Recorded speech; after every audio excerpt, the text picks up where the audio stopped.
Dissemos aqui há um ano que a opção por Alcochete para efeitos da determinação da localização do aeroporto era muito mais que a localização do aeroporto, era uma alteração do modelo de desenvolvimento para Portugal.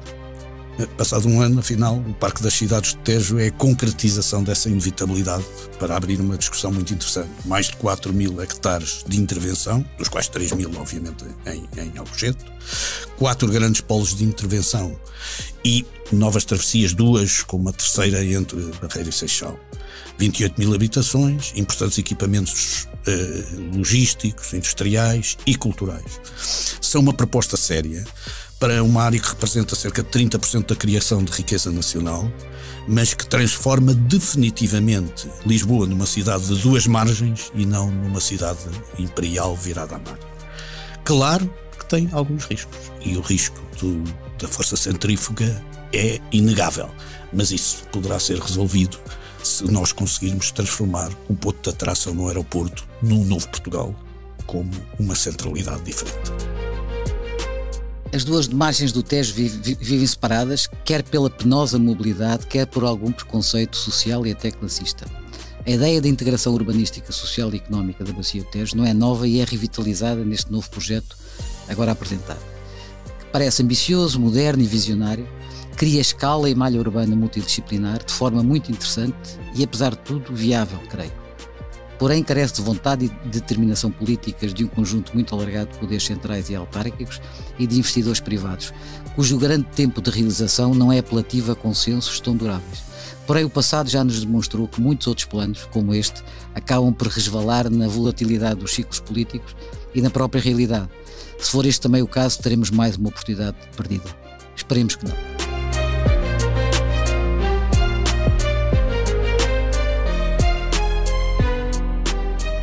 Olá, eu sou a Maria João Babo e bem-vindos à Partida de Xadrez, um podcast do Jornal de Negócios com Gonçalo Moura Martins e António Ramalho, que de 15 em 15 dias olham para o tabuleiro da economia e analisam as jogadas.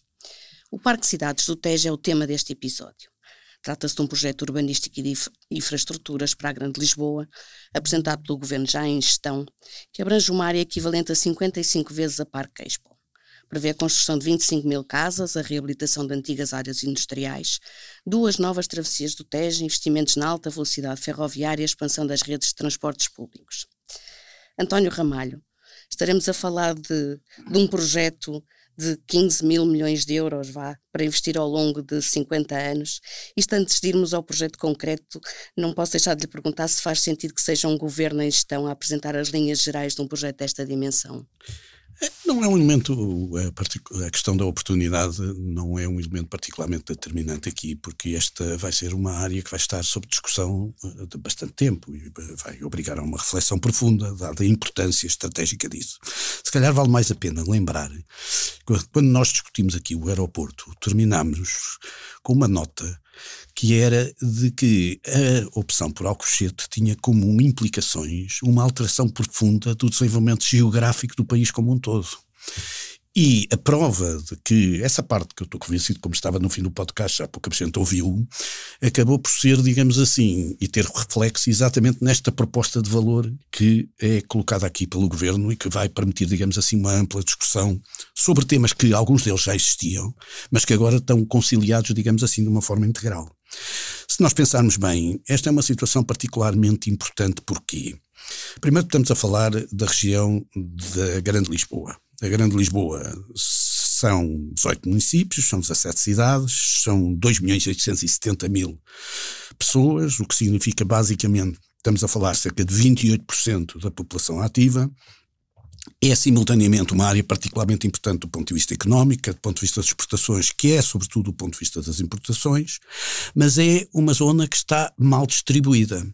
Isto é, tem uma cidade com 513.000 habitantes, que é a cidade de Lisboa, e depois a seguir a segunda cidade tem 175.000 habitantes, é a Amadora, e 108.000 habitantes, que é a Almada, e depois já aparece Setúbal e a Gualva Cacém abaixo dos 90.000. E o Rio afasta a margem sul desta Grande Lisboa. E a forma de determinar isso é olhar para a região idêntica do Grande Porto. porque se nós formos para o Grande Porto, que tem 17 municípios e tem 1.800.000 pessoas, 1.737.000, nós vemos que a distribuição por cidades é substancialmente diferente e muito mais homogénea, porque temos Vila Nova de Gaia com 304.000, depois o Porto com 231, depois Matosinhos 172, Gondomar 164 e Santa Maria da Feira com 136. Isto é, mesmo com uma orografia que reconhecidamente é muito mais complexa do lado norte do que do lado sul, a verdade é que a distribuição da população é muito mais homogénea do lado do norte do que é do lado do sul. O Porto tem mais pontes, não é?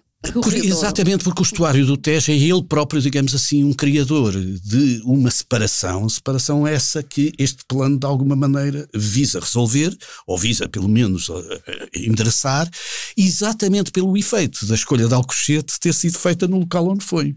E daí a importância deste plano deve ser vista não só por aquilo que nós dissemos anteriormente, mas sobretudo pela esta reorganização da área metropolitana de Lisboa como polo de muita importância, digamos assim, para o desenvolvimento do país, com as consequências que isso também terá, que não são só boas, mas que de alguma maneira desta forma foi endereçado através da realocação ou da reafetação a interesses de caráter urbano de áreas que no passado eram meras áreas industriais, exatamente porque pertenciam ao outro lado.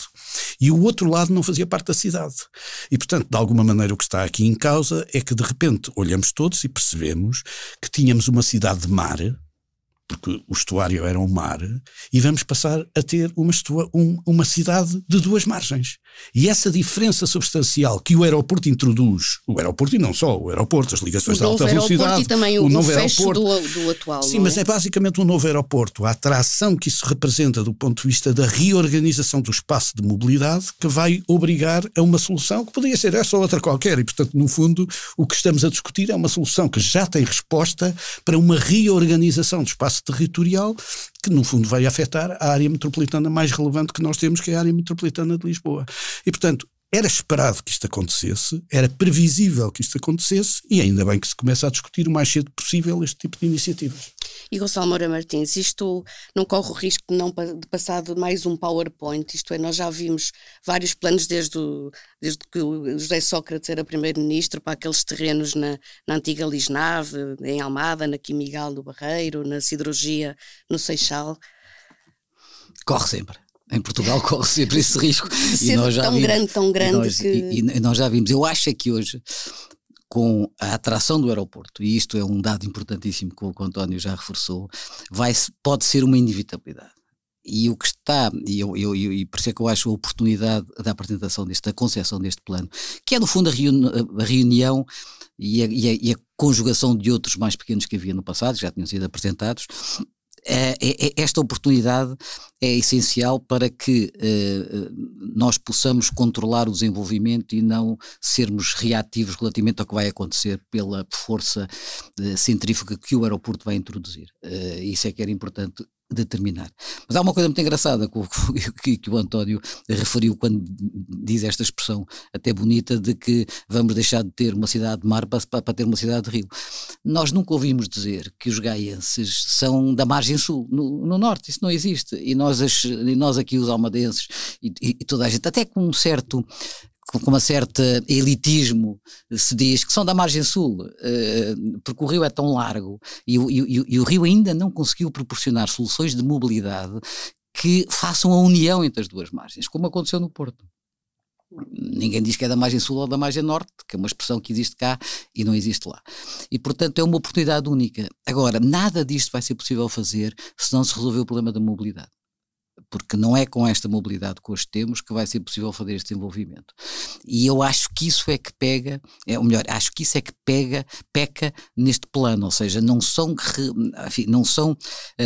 estruturadas, são ditas com alguma ligeireza, que se vai fazer um túnel, que se vai fazer uma ponte, mas ninguém percebe se essa realidade vai mesmo acontecer, em condições é que vai acontecer, quanto é que esse plano, porque isso é que vai ser o trigger. Só em termos das travessias estamos a falar de 4.500 milhões de euros, não é? Do que está previsto. Certo, mas elas vão ser essenciais para criar esta grande malha urbana. Porque, vamos ver, o desenvolvimento urbano precisa de escala e o norte de Lisboa já está ocupado, é impossível crescer para norte, portanto só se vai crescer para sul. E portanto este eixo que o aeroporto está a criar, puxando toda essa realidade e este potencial desenvolvimento para a margem sul, para a zona sul, vai ser determinante. E ele só é possível realizar-se com a criação desta mobilidade urbana que são travessias.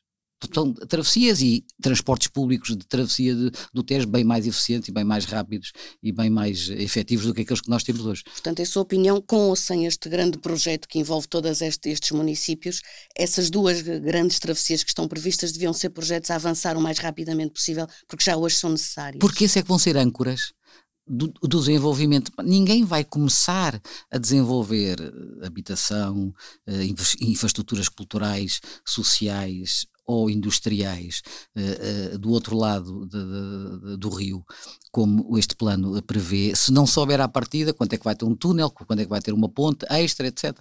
Porque é impossível criar este plano tendo a ponte 25 de Abril absolutamente saturada como está hoje e o começo da saturação da ponte Vasco da Gama em horas de ponta como já está hoje. É impossível essa realidade acontecer. Portanto, esse era o primeiro indicador que tem que ser feito, é dizer, quando é que vamos fazer as travessias, como é que essa mobilidade vai acontecer, porque isso é que vai ser o trigger para tudo mais. E António Ramalho, o que é que do projeto lhe saltou mais à vista?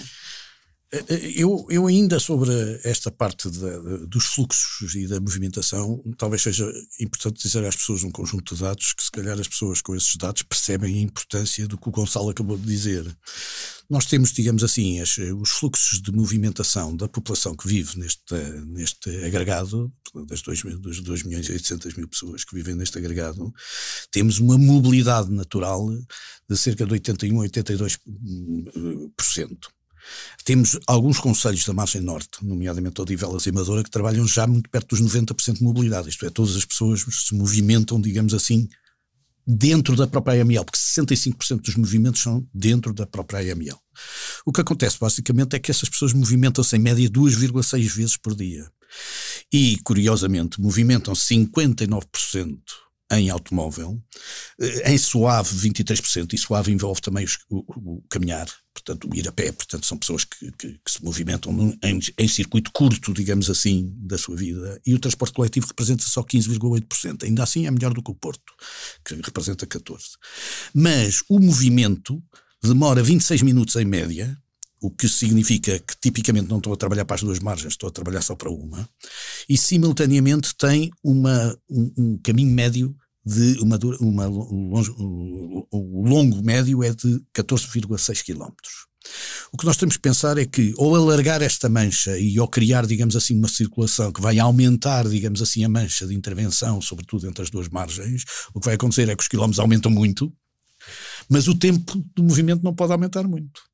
Porque este tempo de movimento, obviamente o médio é 26, os triggers máximos estão em 70 horas, portanto, estão em 70 minutos, portanto já é um período, digamos assim, de deslocação particularmente relevante e sobretudo, como o transporte público já representa pouco e a passagem para o transporte particular com custos significativos, se for, digamos assim, um meio prioritário. E, portanto, tudo isto precisa de um modelo particularmente eficaz, porque vai alargar o espaço de movimentação, naturalmente, vai obrigar a que estas pessoas continuem a fazer as 2,6 vezes de circulação, porque isso é inevitável, porque já faz parte, digamos assim, do padrão de mobilidade existente, e vai obrigar a que seja tudo mais rápido, que só se consegue através de um sistema de integração de transportes públicos particularmente mais relevante. Também está previsto, não é? Que em termos de metropolitano... Está previsto, mas quer dizer, eu acho que vai ser uma das discussões mais interessantes, que é como é que se desenvolve todo este processo e às vezes os processos de detalhe, porque nós estamos, por exemplo, a falar em 2 travessias, mas na prática estamos a falar de 3, porque também estamos a falar da Barreira Seixal, que é particularmente importante que se verifique sob pena, digamos assim, do Arco Ribeirinho não poder funcionar como uma integração, adiado, não é? Que é um projeto adiado. Aliás, boa parte destes projetos são projetos que já existem. A forma como estão integrados é que é a novidade. E depois há um sistema de governação que podemos discutir a seguir. O que é importante aqui relevar? É que na base estão, na prática, intervenções específicas sobre aquilo que nós chamávamos antigamente o Arco Ribeirinho, que na prática são a utilização de estruturas industriais, quer da siderurgia, quer da Quimiparque, quer da Margueira, quer da Almada, portanto da Lisnave, que teriam todas elas, digamos assim, uma intervenção, quer do ponto de vista dos equipamentos, quer do ponto de vista daquilo que seria, digamos assim, a parte da habitação, portanto alargava o espectro habitacional, mas criaria uma nova ópera, criaria um novo centro de congressos, portanto, quer dizer, e cria novos espaços recreativos, que são outras centralidades, porque isto só faz sentido se houver centralidades, porque se pusermos toda a gente a fazer o circuito, digamos assim, de ponte, para virem todos trabalhar em Lisboa, estamos desgraçados, ou a trabalhar em Oeiras, estamos desgraçados, quer dizer, nós temos que criar uma mobilidade tentacular, digamos assim, com este processo. E isso põe um enorme desafio sobre Lisboa, porque Lisboa tem um modelo tentacular histórico. Isto é, o facto de termos tido linhas de caminho de ferro muito cedo permitiu que, de alguma maneira, o desenvolvimento de Lisboa fosse feito mais por transportes pesados, em alguns casos, que por transportes suaves. Por isso é que temos mais que no Porto. Porquê?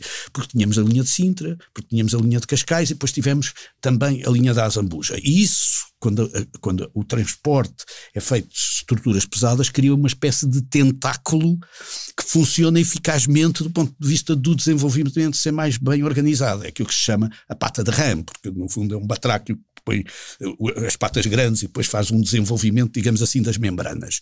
Ora, o que acontece basicamente é que essa é a prioridade, digamos assim, de um processo destes. E essa prioridade não é vista imediatamente, tem que ser analisada progressivamente, porque tem muito de acesso de detalhe e muito de desenvolvimento estratégico. Enfim, nós continuamos isto com a linha da Fertagos para Sul, que tem sido um sucesso, aliás, de crescimento, mas naturalmente isto vai nos obrigar, digamos assim, a ver como é que todos os métodos são isso. Daí que, por exemplo, o Metro Sul do Tejo é aqui é fundamental e desenvolvido aqui com alguma especificidade. Isso é importante. Ligando à rede do próprio Metro de Lisboa, não é? Do Metro Sul do Tejo. Essa vai ser, digamos assim, os principais desafios, digamos assim, é como nós vamos integrar o modelo, porque nós hoje em dia em transporte pesado, vamos ser sinceros, só passamos, digamos assim, na ponte 25 de Abril com a travessia da ponte 25 de Abril com os comboios da Fertagos. Não temos outra solução, porque depois o resto dos transportes pesados por via marítima, num estuário com a largura que nós temos, por muita eletrificação que tenhamos, digamos assim, dos nossos barcos, esses barcos têm sempre algum limite, sobretudo de proximidade. Isto é, as pessoas do Barreiro, as pessoas de Seixalito terão tendência para os utilizar na proximidade, mas as pessoas que estão a uma certa distância já sabem que têm que contar com uma viagem que demora algum tempo, digamos assim, no mar e que nunca é, digamos assim, a solução integrada mais fácil de colocar no modelo. E Gonçalo Moura Martins, o projeto prevê a construção de 25 mil casas, portanto nas duas margens, mas muitas nas zonas precisamente ribeirinhas, junto ao rio. Isto é, não estaremos a falar das necessárias casas para a classe média, podemos estar a criar mais especulação imobiliária. Sim, eu acho que o número é manifestamente insuficiente. É uma das coisas que testua logo. E não é para resolver o nosso problema. Porque eles dizem, por exemplo, daquilo que estamos a falar do modo de transporte público, eles querem incrementar de 24 para 35, com um investimento de quase 4 bi, 3,8 bi, e depois com uma subsidiação anual de 320 milhões. Agora, 25 mil casas é manifestamente pouco para um plano desta dimensão. Não admito que eles, enfim, que o plano esteja subjacente, que a iniciativa privada vai colmatar e vai crescer imenso nos terrenos à volta, e aqueles que são públicos, só esses é que vão ser canalizados para a habitação de 25 mil casas, mas é manifestamente, obviamente, pouco, vai precisar muito mais, não é? E também não serão as casas propriamente que nós precisamos neste momento, não sei daqui a 50 anos como é que vamos estar, mas nas zonas ribeirinhas não serão feitas propriamente de habitação social, não é? Sim, não deve ser. Aliás, estão a nascer uma série de projetos de boa habitação qualificada e já com um nível de preço metro quadrado considerado caro, classe média alta, na zona sul. Portanto, obviamente, porquê? Porque aproveitando o espaço ribeirinho e a zona encostada, obviamente, ao rio. Agora, como nós já dissemos também em anteriores podcasts, isto da gente já ter um programa que já vai para lá de um ano, implica que a gente já tenha memória registada. O problema da habitação só se vai resolver com mais que com construção. Isso é uma coisa que é absolutamente inevitável.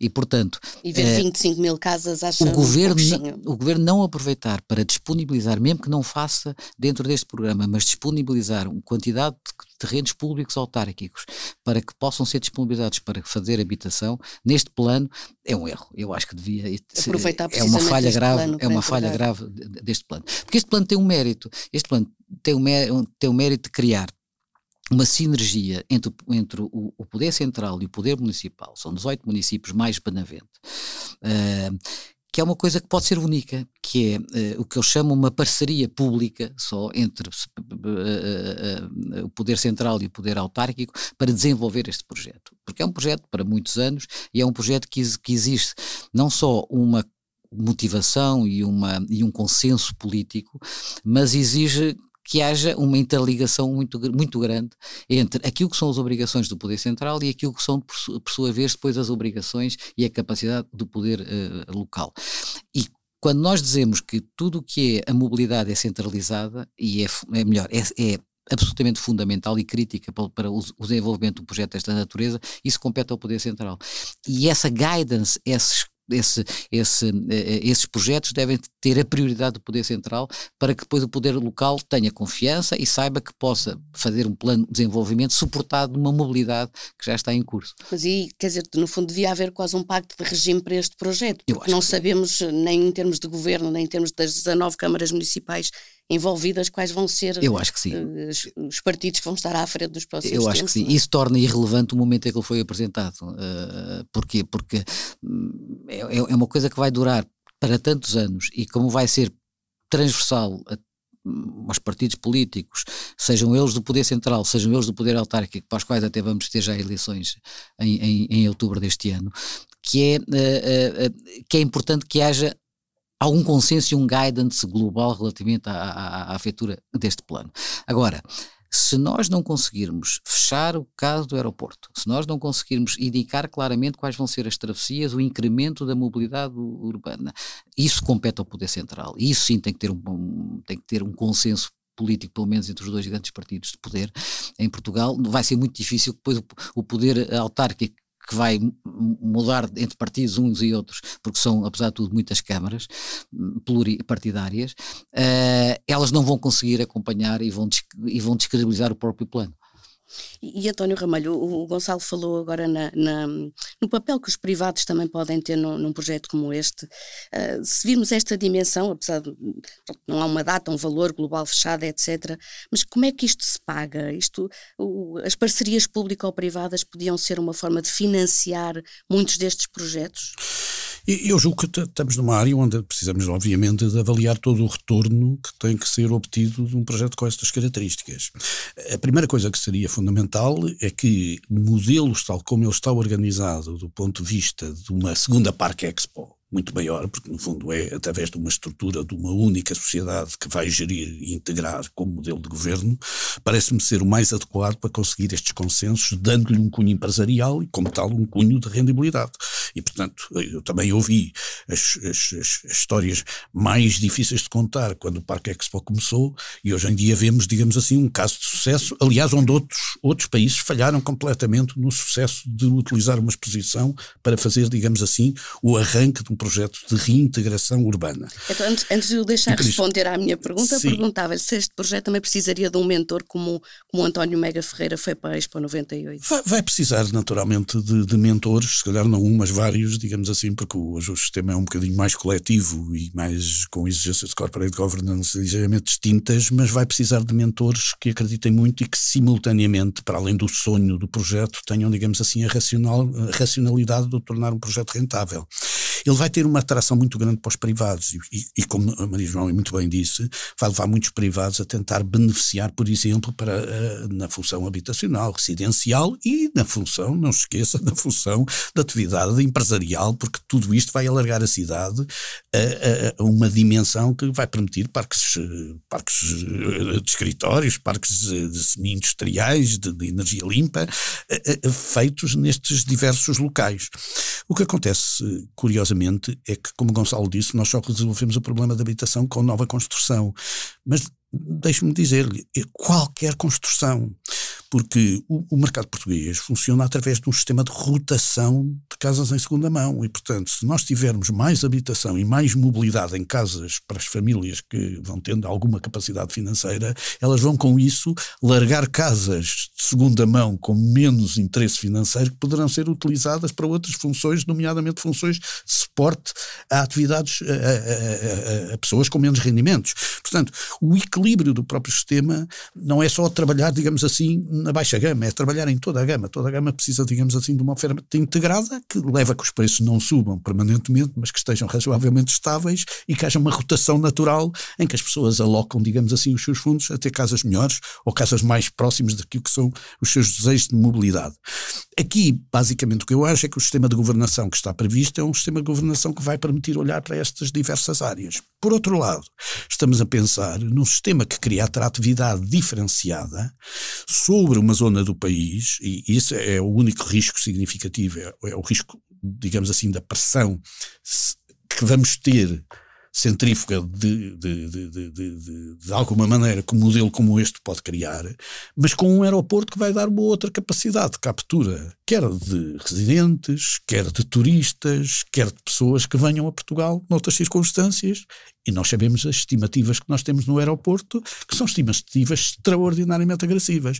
E, portanto, agora faz tudo um bocadinho mais de sentido, isto é, não só temos um aeroporto que claramente tem uma capacidade de expansão muito significativa, como também temos uma ambição, que é preciso que seja uma ambição do país, não é a ambição deste ou daquele partido político, ou desta ou daquela autarquia, que seja a ambição de termos de facto uma zona de duas margens que transforma uma cidade numa cidade de uma margem para uma cidade de duas margens, com todas as características que isto tem. Isto é, quem está em Alcochete convencido que vai ficar com uma terra que tem quase praia e que é muito reservada, vai ter o desagradável surpresa de depois ter que conviver com uma ópera perto, com o centro de congressos com dezenas de milhares de pessoas a chegar de outra forma, ou para ter mais lazer ou ter mais habitação. Agora, esta mudança é a mudança que aqui está desenhada, e eu acho que o modelo de governação vai permitir que se olhe sempre para isto numa ótica de rendibilidade. Isto tem que ser pago naturalmente, digamos assim, pelo retorno obtido, em boa parte pelos privados e pelos públicos, em todo este tipo de atividades. E até agora... Quando fala de transportes, estamos a falar de empresas públicas neste momento, não é? Mas eu vou-lhe dizer, o caso dos transportes é o caso mais exemplificativo, porque a coordenação dos transportes, do ponto de vista centralizado, teria-se certamente mais vantagem do que aquilo que nós temos. As pessoas que estão lá em casa ouvem-nos e percebem logo isto. É bom pensar que Portugal conseguiu criar uma linha de Cascais a terminar no Caixo de Dré, uma linha de Sintra a acabar no Rossio e uma linha do Norte a acabar em Santa Apolónia. Tudo isto está num quilómetro quadrado e nada disto se toca. Curiosamente, vá lá que existe uma linha da cintura que, aliás, foi muito disputada pela quebra do túnel do Rossio, que criou um grande desenvolvimento, o fecho do túnel do Rossio, feito num dia, pelas más razões, criou um grande desenvolvimento da linha da cintura. Mas temos todos de reconhecer que é um absurdo que se tenha criado, digamos assim, 3 linhas de comboio de chegada a Lisboa, todas elas paradas, se calhar por 1 quilómetro e nenhuma a tocar nas outras. Isto prova bem o que era um modelo não integrado, aliás, porque já não vou-lhe dizer que a linha de Cascais até tem uma eletrificação diferente e, portanto, os comboios de uma não passam da outra, o que ainda é mais dramático. À frente da IP, não é? Mas, portanto, isto só para dizer que, quer dizer, as limitações até são mais que estas. Mas isso significa que não houve uma gestão conjunta do projeto, porque se houver uma gestão conjunta, e é isso que se pretende aqui, pode haver, digamos assim, uma outra capacidade de utilizar os diversos meios, investindo menos, por não há sobreposição de investimento, mas investindo muito melhor e tendo o retorno esperado, porque ninguém vai entrar num processo deste se não tiver um retorno que seja adequado. Mas aqui uma nota sobre as empresas públicas de transporte, contrariamente do que é a percepção política imediata, os transportes públicos na margem sul são privados. O Metro Sul do Tejo e a Fertagos, só na margem norte é que são todos bem públicos. Lembrado. E a Transtejo é pública, que liga as duas margens, não é? E Gonçalo Moura Martins, o Governo diz que estes 4 projetos, não é, que no fundo estarão localizados no Arco Ribeirinho Sul, no Ocean Campus, no atual aeroporto Humberto Delgado e na futura cidade aeroportuária, mas o Governo diz que são 4 projetos de âmbito nacional. Não continuamos a fazer todos estes grandes investimentos em Lisboa, esquecendo o resto do país? Não, eu acho que tivemos a Expo, tivemos a Jornada Mundial da Juventude, todos eventos que serviram para recodificar grandes áreas. Nós temos que tratar as coisas uma coisa de cada vez. Eu percebo a pergunta, eu percebo alguma acusação da hegemonia de Lisboa relativamente ao centro, ao resto do país, mas nós não podemos, enfim, em função desse preconceito, não esquecer que de facto a cidade de Lisboa como capital é a única que tem capacidade e escala para concorrer com a zona metropolitana de Madrid, como a zona metropolitana de Paris e outras europeias. Portanto, independentemente de nós conseguirmos e devermos criar centralidades ao longo do nosso território e fazer uma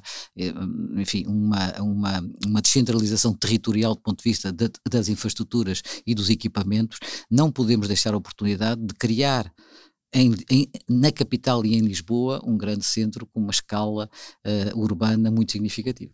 O António Ramalho já aqui disse que na área metropolitana de Lisboa vive 28% da população e no projeto do governo é referido até que está previsto um aumento de 7% desse número de habitantes até 2080. Mas, como diz, faz sentido responder já a este aumento da população?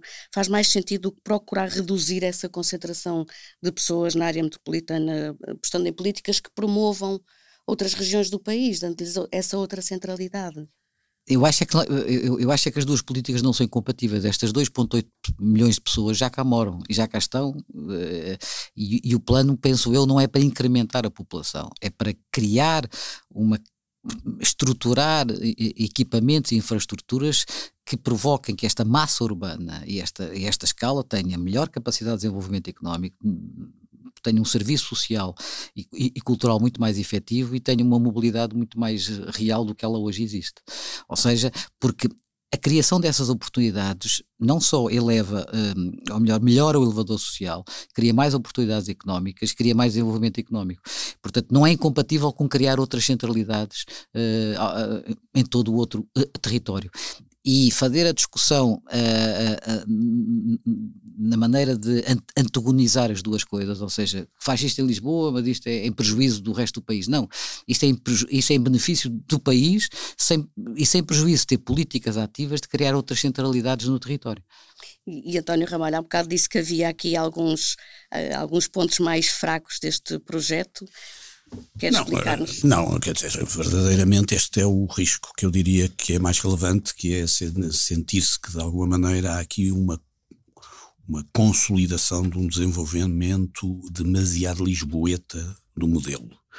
Mas eu acho que a questão que o Gonçalo está a colocar é essencial. Ou nós assumimos que somos uma área metropolitana da Europa e queremos competir nessa Europa e podemos ser uma capital da Península Ibérica, enfim, recuperando uma expressão de um grande rei espanhol, de um imperador espanhol, que dizia: pena que a capital não seja Lisboa, porque eu tornava-me dono do mundo. Mas temos que pensar o seguinte: está cá 27,75% da população nesta área, 28,28% do emprego, 36,49% do PIB, 29,22% das exportações, 45,58% das importações, 34,14% dos trabalhadores de empresas.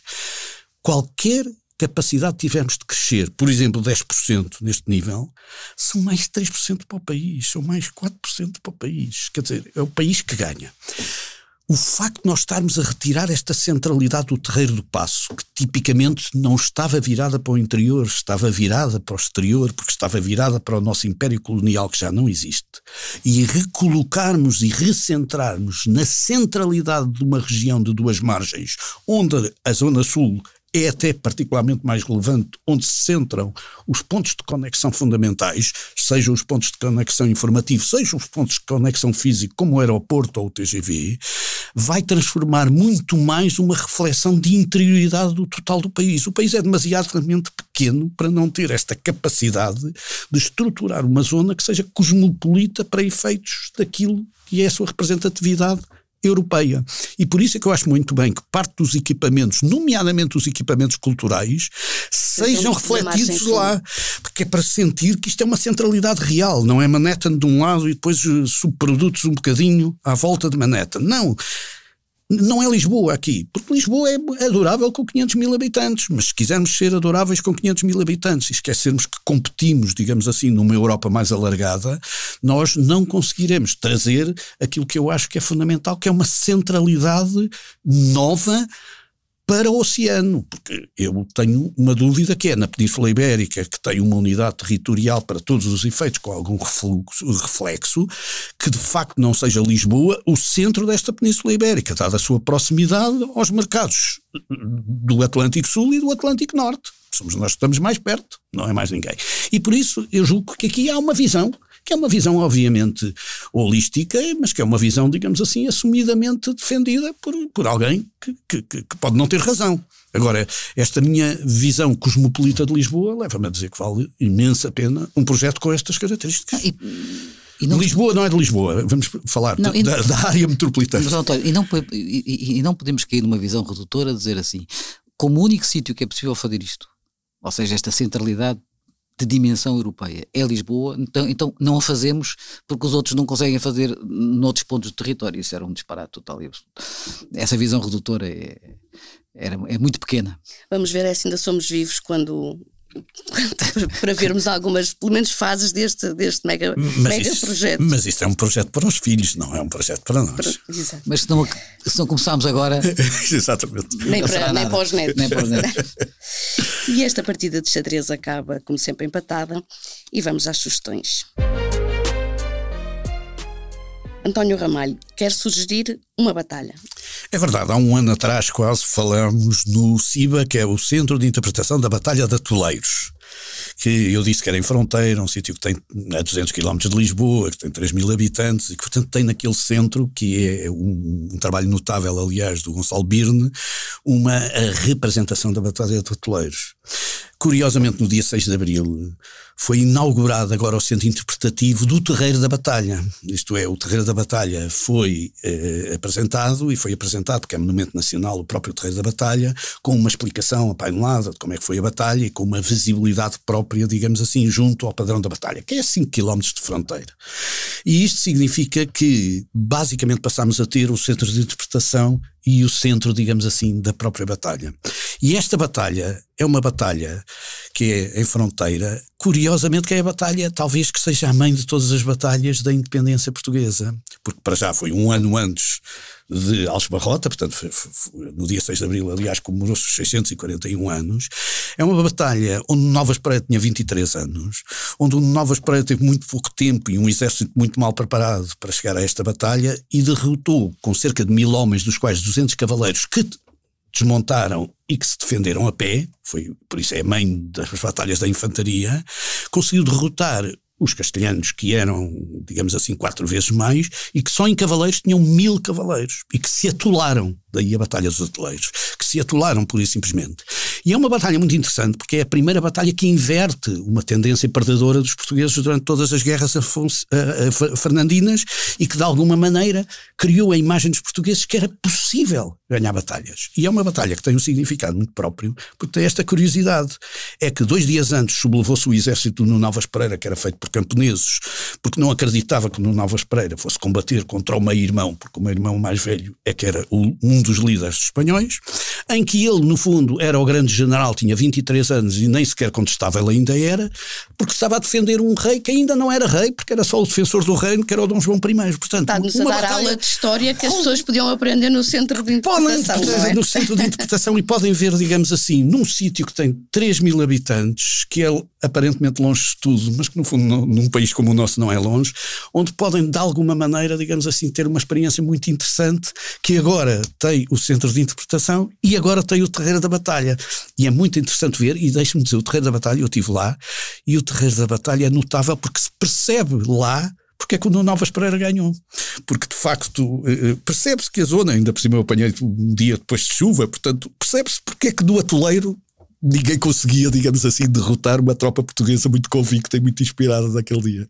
Muito bem. E Gonçalo Moura Martins vai recomendar-nos uma série da Netflix. Eu hoje vou ser muito menos original que o António, mas eu não posso deixar de recomendar. É super famosa e falada série Adolescência, que eu vi e que me impressionou fortemente. Impressionou fortemente pela qualidade, pelos atores. o miúdo Owen Cooper faz um papel brilhante, é uma revelação bestial, e o pai, o Stephen Graham, que foi aliás quem escreveu o argumento, que é um autor, enfim, com uma carreira não só televisão e cinema, mas também teatro no Reino Unido, absolutamente notável. A série é absolutamente impressionante relativamente à influência do digital nesta nova geração de crianças e adolescentes. É absolutamente impressionante. Como eles estão a criar um mundo muito próprio para eles próprios, uma tribo fechada, com códigos incríveis, onde se debatem com o mais basismo dos sentimentos humanos. É preocupante ver como se deixam influenciar e podem condicionar comportamentos até ao limite, como é o caso da própria série, e com uma coisa tão impressionante que o próprio governo do UK incluiu a visualização desta série no programa do segundo ciclo de escolaridade. E depois tem uma curiosidade técnica, além do impacto e do tema específico, que é uma série, são 4 episódios filmados com praticamente unidade de ação e de tempo, que é uma coisa rara, e com uma curiosidade que a câmara está sempre a acompanhar o protagonista de cada episódio. Portanto, é uma forma muito engraçada de filmar e tecnicamente inovadora. A minha recomendação, adolescência, Netflix, vejam. E aqui fica. E esta foi a Partida de Xadrez, um podcast que pode ser ouvido no site do Negócios e nas principais plataformas. António Ramalho e Gonçalo Moura Martins voltam daqui a 2 semanas a colocar as peças em cima do tabuleiro.